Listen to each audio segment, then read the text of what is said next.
So hello everyone, welcome to IFS. कैसे हो मेरे दोस्तों? आज जो मैं आपके लिए एक इंफॉर्मेशन लेकर आया हूँ, जो कि आप मेरे पीछे देख ही सकते हो कि आखिरकार सर एज ए स्टूडेंट का माइंडसेट, जब हम एज ए स्टूडेंट है, हमने बैचलर्स किया हुआ है या हम अभी बैचलर्स में ही है, और अगर हम चाहते हैं इन तीनों एग्जाम में से आखिरकार कौन सी एग्जाम हम क्वालिफाई करें और कौन सी एग्जाम की तैयारी करें, सर बहुत ज्यादा टेंशन होता है कि आखिरकार क्या किया जाए।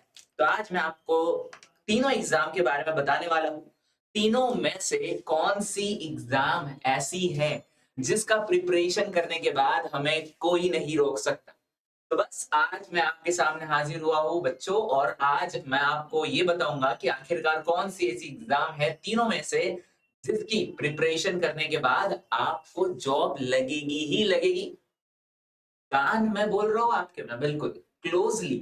तो देखते हैं आखिरकार तीनों एग्जाम की बात करें तो मैं आपको बता दूं, जैसे गेटवी exam, CUET PG exam and IIT JAM, ये तीन एग्जाम ऐसी एग्जाम है जिनको देने के बाद कोई भी स्टूडेंट आफ्टर क्वालिफिकेशन इस एग्जाम के थ्रू, इन तीनों एग्जाम की मैं बात कर रहा हूं, अभी मैंने कोई कंपैरिजन यहां पर नहीं कहा है, बट इन तीनों एग्जाम के बाद आप मास्टर्स में एडमिशन लोगे। सर मास्टर्स में तो हम ऐसी भी एडमिशन ले सकते हैं, हमें इन तीनों एग्जाम को देने की जरूरत ही क्यों है, आवश्यकता ही क्यों है?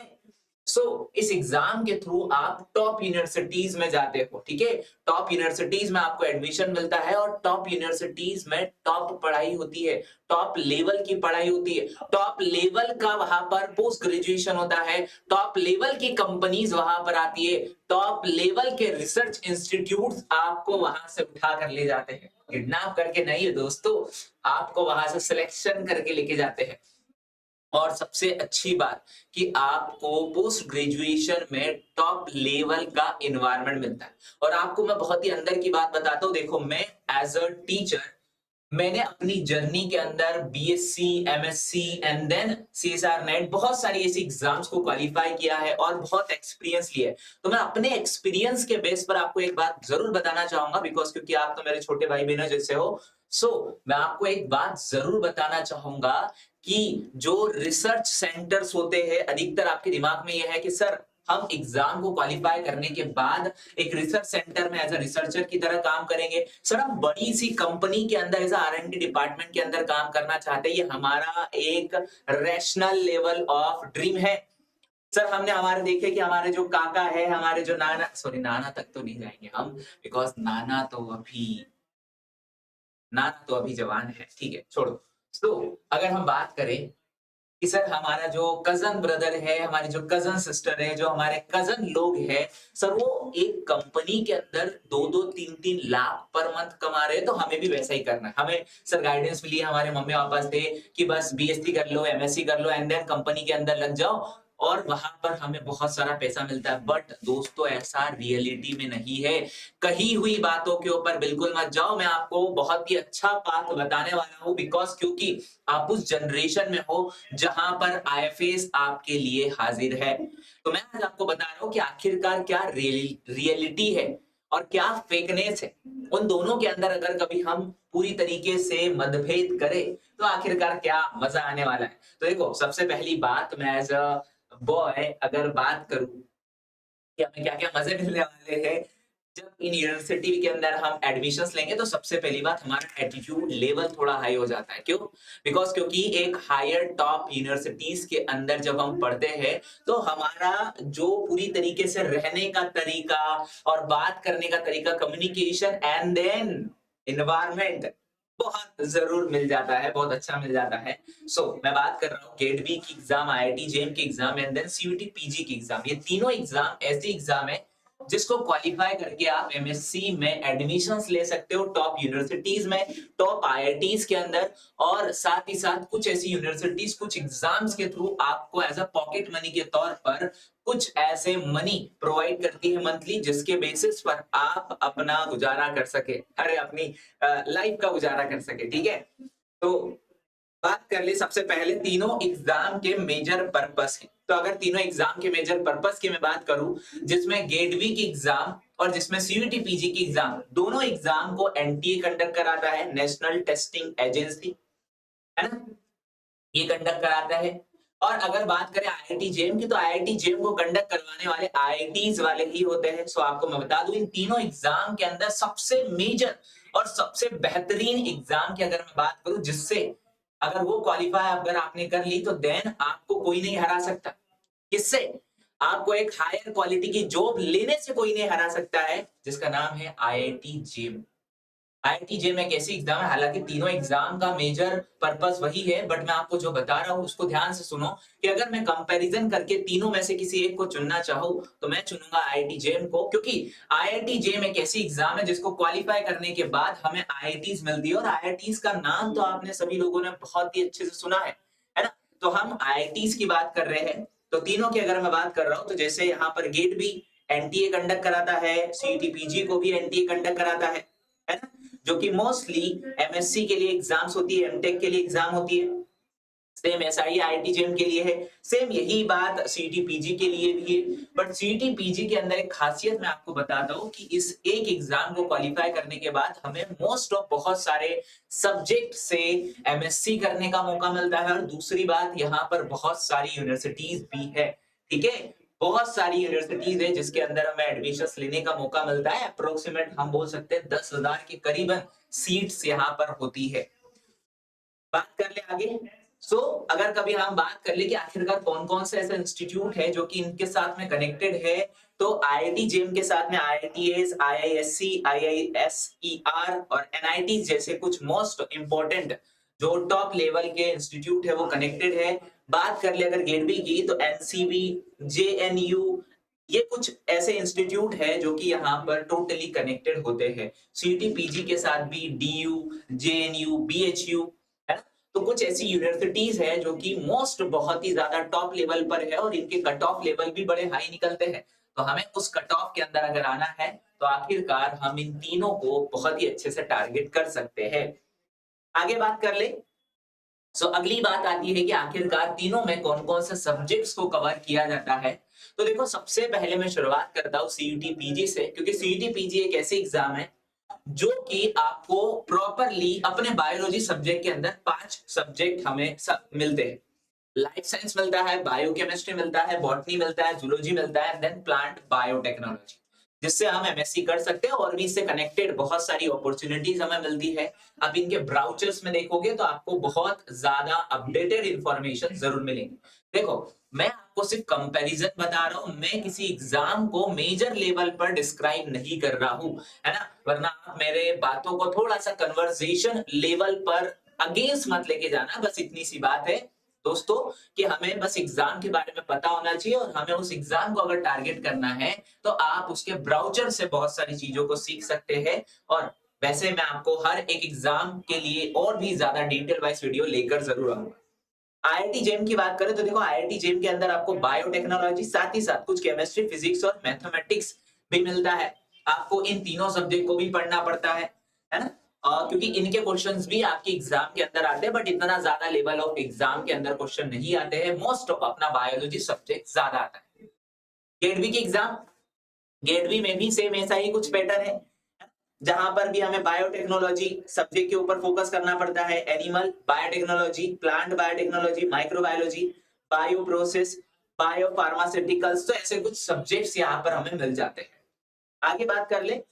आगे आप कंफ्यूजन है नंबर ऑफ सीट्स के अंदर, तो नंबर ऑफ सीट्स की बात कर ले, तो देखो गेटवी के अंदर अप्रोक्सीमेटली एक नॉर्मल डाटा मैं आपको बता रहा हूँ, 1206 सीट्स कुछ अराउंड ऑफ होती है एमएससी एमटेक के लिए।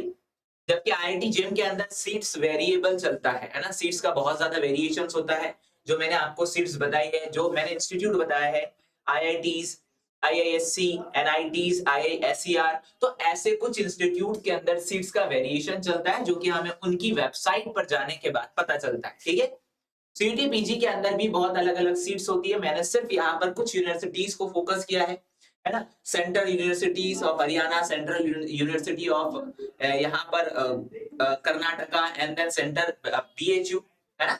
तो कुछ ऐसी यूनिवर्सिटी, गुजरात, तो कुछ ऐसी यूनिवर्सिटीज मैं आपके लिए लेकर आया हूँ। गुजरात, कुछ ऐसी कुछ यूनिवर्सिटीज है जिसमें कुछ सीट्स जो कि यहाँ पर लिखी हुई है 969444165231, तो ये सीट्स वेरिएबल हो सकती है। मैंने सिर्फ ऐसे जनरल लेवल पर आपको बताया है कि मेजरली सीट्स का वेरिएशन सीटीपीजी और आईआईटी जेम में देखा जाता है, बट गेट बी की प्रॉपरली फिक्स सीट होती है, जिनको डीबीटी या बायोटेक्नोलॉजी का डिपार्टमेंट जो होता है वो मेजरली कंडक्ट करवाता है इस एग्जाम को। नेक्स्ट क्वेश्चन की अगर हम बात करें तो नेक्स्ट क्वेश्चन आता है भाई एग्जाम का पैटर्न क्या है। तो देखो एग्जाम के पैटर्न की बात कर ले तो गेट बी के अंदर दो सेक्शन आते हैं, सेक्शन ए और सेक्शन बी। सेक्शन ए के अंदर 60 क्वेश्चन आते हैं और 60 ही करने पड़ते हैं। 1 मार्क का एक क्वेश्चन होता है और अगर आपने क्वेश्चन को गलत किया तो 0.5 मार्क्स की नेगेटिव मार्किंग होती है। होप सो कि आप मेरी बातों को समझो। सेक्शन बी में 60 क्वेश्चन होते हैं, पर क्वेश्चन आपको 3 मार्क्स का मिलता है, अप्रोक्सीमेट 6 दिया 18, 180 मार्क यहाँ पर हो गए। तो टोटल मिलाकर ऊपर 60 और इधर 180 240 मार्क्स का पेपर होता है। बट सेक्शन ए में 0.5 की नेगेटिव मार्किंग होती है, तो वही सेक्शन बी के अंदर 1 मार्क की नेगेटिव मार्किंग होती है। आईआईटी जेम की बात करें तो आईआईटी जेम में टोटल 100 क्वेश्चन आते हैं, बट इसके अंदर अगर बात करें तो एमसीक्यू, एमएसक्यू और नेट तीनों टाइप के आते हैं। इनमें नेगेटिव मार्किंग सभी में अलग अलग होती है, बट आपको मैं बता दूं नेट और एमएसक्यू के अंदर इसमें नेगेटिव मार्किंग नहीं देखी जाती है ना। तो आपको नेगेटिव मार्किंग कहां नहीं दिखेगी, नेट में नहीं दिखेगी और एमएसक्यू में नहीं दिखेगी, बट एमसीक्यू में आपको नेगेटिव मार्किंग दिखती है। और एक बहुत ही अंदर लेवल की बात अगर करूं मैं तो एमएसक्यू और नेट के ऊपर ही हायर वेटेज होता है इस एग्जाम का, है ना। जबकि बात करें सीटीपीजी की तो हमें 75 क्वेश्चन मिलते हैं, पर क्वेश्चन 4 मार्क्स का होता है। तो अगर ऑल अराउंड देखा जाए 300 मार्क्स का पेपर है, जहां पर आपको 1 मार्क नेगेटिव मार्क देना पड़ता है अगर आप गलत क्वेश्चन को करते हो। अब तीनों के एग्जाम पैटर्न को हम पूरी तरीके से बात कर चुके हैं। नेक्स्ट आखिरकार क्या क्वेश्चन आता है कि भाई कौन कौन से इंस्टीट्यूट इसमें इन्वॉल्व होते हैं। हालांकि मैं बात कर चुका हूँ, जेएनयू गेटवी के अंदर, बीएचयू है ना, रीजनल सेंटर ऑफ आरसीबी जिसकी हम बात कर रहे हैं। आरसीबी में मैच की बात नहीं कर रहा हूँ मैं, आरसीबी सेंटर्स की बात कर रहा हूँ इसके। आईआईटी जेम के अंदर आईआईटीएस जिसमें बॉम्बे, दिल्ली, कानपुर और भी बहुत कुछ है, आईआईएससी, आईआईएसईआर, कुछ ऐसे बहुत सारे एमएससी के लिए एडमिशंस आपको प्रोवाइड करते हैं, एमटेक के लिए प्रोवाइड करते हैं। सीटीपीजी की बात कर ले तो देखो डीयू, बीएचयू, जेएनयू, एएमयू है ना, यूनिवर्सिटी ऑफ हैदराबाद। तो ऐसे कुछ गुजरात, कर्नाटका, ऐसी कुछ यूनिवर्सिटीज आपको मिलती है, टॉप लेवल की यूनिवर्सिटीज है, मोस्ट ऑफ बहुत सारी यूनिवर्सिटीज मिलती है। तो मैंने तो यहाँ पर कुछ कॉमन कॉमन यूनिवर्सिटीज नाम लिए हैं जो कि आपको हर चैनल के ऊपर देखने को मिलती है। आगे बात कर ले कि सिलेबस क्या है। देखो सिलेबस तीनों की अगर मैं बात कर रहा हूँ तो तीनों का सिलेबस ऑल आवर लेवल पर थोड़ा सा मान के चले कि 60%, हम 60% ऑल अराउंड मान के चले तो तीनों का सिलेबस पूरी तरीके से सिमिलर है। और आपको मैं बता दूं किसी भी एग्जाम को क्वालिफाई करने के लिए उस एग्जाम के अंदर जितने मार्क्स है उसका 60% आपने अगर अचीव कर लिया तो आप इस एग्जाम को क्वालिफाई कर लोगे। इसका मतलब क्या है, इसका मतलब यह है कि आपको टोटल सारी तीनों एग्जाम का 60% सिलेबस कवर करना है और मार्क्स भी 60% के लिए ही लड़ना है। उतने में आप इन तीनों एग्जाम को टॉप लेवल, टॉप रैंक के साथ में क्वालिफाई कर सकते हो, है ना। तो गेट बी के अंदर बायोलॉजी आता है, बायोटेक्नोलॉजी आता है, मॉलिक्यूलर बायोलॉजी, जेनेटिक्स, बायोकेमिस्ट्री और कुछ ऐसे सब्जेक्ट भी इन्वॉल्व होते हैं जैसे एनिमल बायोलॉजी, प्लांट बायोलॉजी और इकोलॉजी। वही अगर आईआईटी जेम की बात करें तो देखो आईआईटी जेम में इन सब्जेक्ट्स के अलावा फिजिक्स, केमिस्ट्री, मैथमेटिक्स भी थोड़ा थोड़ा इन्वॉल्व होता है। बट ऑल अराउंड पूरे के पूरे 100 नंबर को क्वेश्चंस के अंदर हम ये बात कर सकते हैं, 100 नंबर नहीं, 100 नंबर का जो पेपर है ऑल अराउंड उसके अंदर अप्रोक्सीमेटली 15 से 20 क्वेश्चन जो है वो आते हैं यहाँ पर मात्र फिजिक्स, केमिस्ट्री, मैथमेटिक्स के। बाकी 40 क्वेश्चन हमारे होते हैं ओवरऑल, है ना। सीटीपीजी की बात कर ले तो सीटीपीजी अलग अलग सब्जेक्ट के लिए होती है, लाइफ साइंस के लिए अलग होती है, बायोकेमिस्ट्री के लिए अलग होती है, बॉटनी के लिए अलग, जूलॉजी के लिए अलग, प्लांट बायोटेक्नोलॉजी के लिए अलग। तो आप इनमें से मल्टीपल सब्जेक्ट के साथ में सीटीपीजी दे सकते हो। ऐसा बिल्कुल नहीं है कि अगर आप जूलॉजी के हो तो मात्र जूलॉजी की ही देना है। आप चाहते हो लाइफ साइंस की देना तो ऑब्वियसली दे सकते हो, आप बायोकेमिस्ट्री की देना चाहते हो तो वो भी दे सकते हो। मतलब एक टाइम पर मल्टीपल एग्जाम के अंदर आप अपना अटेम्प्ट दे सकते हो, जिसमें आपके ज्यादा नंबर आए उसके हिसाब से अपना डिसीजन लेके आप एमएससी कंडक्ट कर सकते हो। मोस्टली आपको मैं बताऊं सबसे अच्छा सब्जेक्ट जो कि होते हैं जूलॉजी और बॉटनी। क्यों सर, हम तो बायोटेक्नोलॉजी और माइक्रोबायोलॉजी, अच्छे से माइक्रोबायोलॉजी एडिशन नहीं हुआ है, माइक्रो, है ना। बट मैं आपको बताऊं कि बॉटनी और जूलॉजी में क्यों ज्यादा प्रेफरेबल करता हूँ मोस्ट ऑफ सारे स्टूडेंट्स को। उसका कारण सिर्फ एक ही है कि बॉटनी और जूलॉजी के थ्रू हम दो लेवल पर, गवर्नमेंट लेवल पर अपना कैरियर फिक्स कर सकते हैं। कैसे? तो बॉटनी में अगर आपने एमएससी करी है और जूलॉजी में अगर आपने एमएससी करी है तो ऑब्वियसली आप पीएचडी करोगे, आगे रिसर्च में जा सकते हो, बॉटनी लेवल पर रिसर्च कर सकते हो। और मैंने एक वीडियो ये भी बनाया है कि आखिरकार कौन कौन से कैरियर अपॉर्चुनिटी मिलती है। साथ ही साथ सबसे अच्छी बात, सबसे तगड़ी अपॉर्चुनिटी हमें मिल जाती है किसकी? बॉटनी और जूलॉजी के अंदर एकेडमिक लेवल पर। एकेडमिक लेवल पर अगर आप क्वांटिटी ऑफ मनी देखो ना, तो आपको बहुत अच्छा पैकेज मिलता है, एक अच्छी रिस्पेक्ट मिलती है एकेडमिक लेवल पर। और गर्ल्स के लिए तो सबसे अच्छा गवर्नमेंट टीचर होता है ना। तो बहुत बेस्ट अपॉर्चुनिटीज होती है। बट सर माइक्रो और बायोटेक के अंदर क्यों नहीं, ऐसा क्या है? तो देखो माइक्रो बायोटेक भी कोई बहुत बहुत अच्छी बात है। माइक्रो बायोटेक ऑब्वियसली हमें रिसर्च सेंटर के अंदर उसी के अंदर काम करना है। बट अगर आप एकेडमिक लेवल को चॉइस कर रहे हो, आपका फ्यूचर है कि मुझे एकेडमिक में जाना है, मुझे बहुत अच्छा टीचर बनना है, मुझे यूट्यूब पे पढ़ाना है, तो मैं आपको जूलॉजी बॉटनी प्रेफर करूंगा।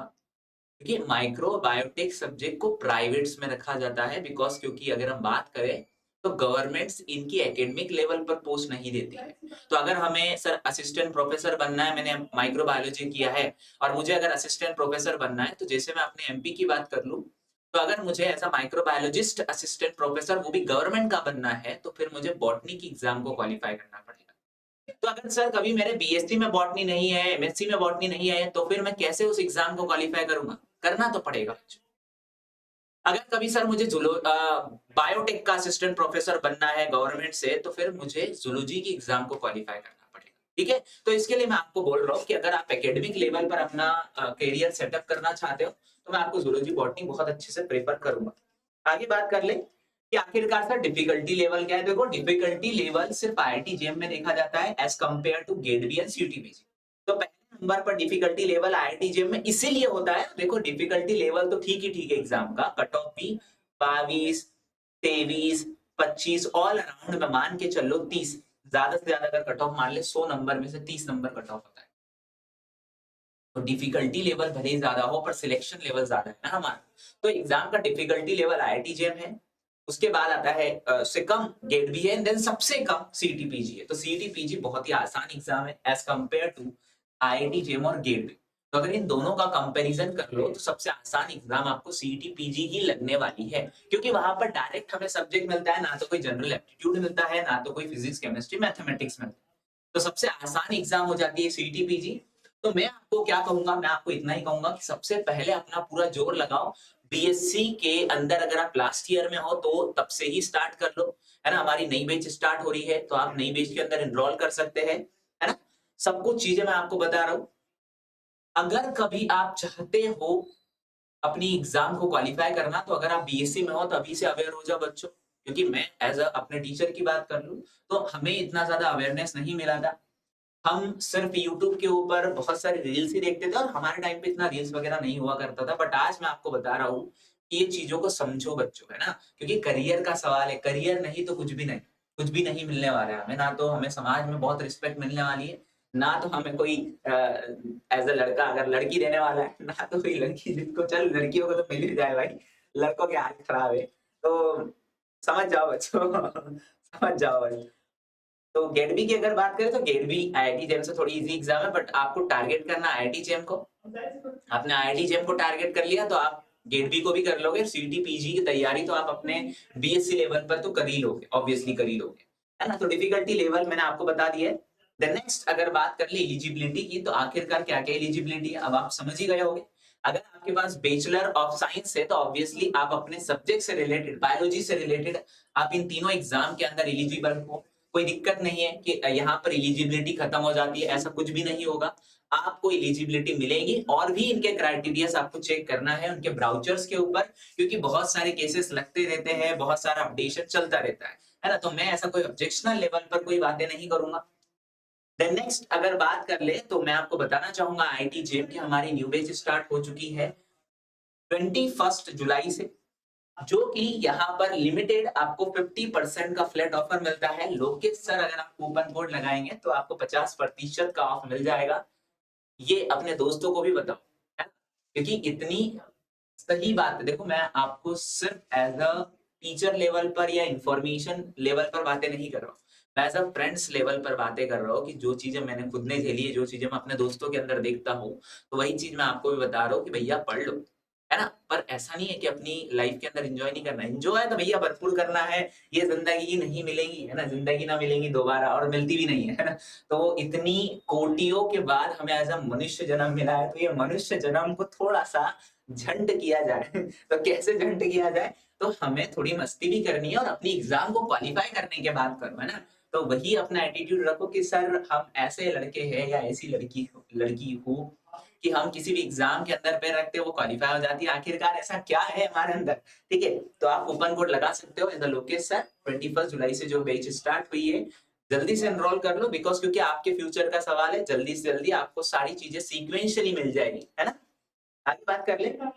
देन लास्ट हम बात करेंगे भाई कैरियर पाथ क्या क्या है। तो कैरियर पाथ तो सभी में सिमिलर होता है कि हम पीएचडी कर सकते हैं, हम रिसर्च कर सकते हैं, हम एज अ रिसर्च सेंटर में जा सकते हैं सर, यहाँ तक कि हम बार्क रिसर्च इंस्टीट्यूट के अंदर जा सकते हैं, भाभा एटॉमिक रिसर्च सेंटर, जिसकी कहानियां हमने सुनी है, जहां पर लाखों में पेमेंट होती है, बहुत सारी फैसिलिटीज हमें मिल जाती है सर। हम ट्रेन में जाते हैं, हमारा टिकट फ्री हो जाता है, हमारे बच्चों के लिए एजुकेशन फ्री हो जाता है। बट बच्चों की बात क्या, हमें अभी बच्चे हैं, तो फिर भी मैं आपको बता रहा हूँ इतनी सारी फैसिलिटीज मिलती है। आप अपना करियर पाथ एकेडमिक्स में बना सकते हो, आप अपना करियर पाथ किसी इंस्टीट्यूट के अंदर वर्क करके कर सकते हो, गवर्नमेंट सेक्टर के अंदर कर सकते हो। तो बहुत सारी अपॉर्चुनिटी है बच्चों, अपॉर्चुनिटी का कोई सवाल नहीं है। अब जैसे जैसे आगे बढ़ोगे तो पर ईयर नई नई गवर्नमेंट की वैकेंसीज आती रहती है, और आपको उसकी इंफॉर्मेशन देने के लिए तो हाजिर हूँ ही। ठीक है, आगे बढ़ने से पहले अगर हम यहाँ पर बात कर ले, तो मैं आपको रिजल्ट बताना चाहूंगा, जैसे सीटी पीजी के हमारे ये सारे रिजल्ट है, 200 प्लस स्कोर्स। फिर हम बात कर लेंगे गेट बी की, एंड देन आईआईटी जेम की। तो ऐसे कुछ सब्जेक्ट्स में हमारे टॉप रैंकर्स आए हुए हैं।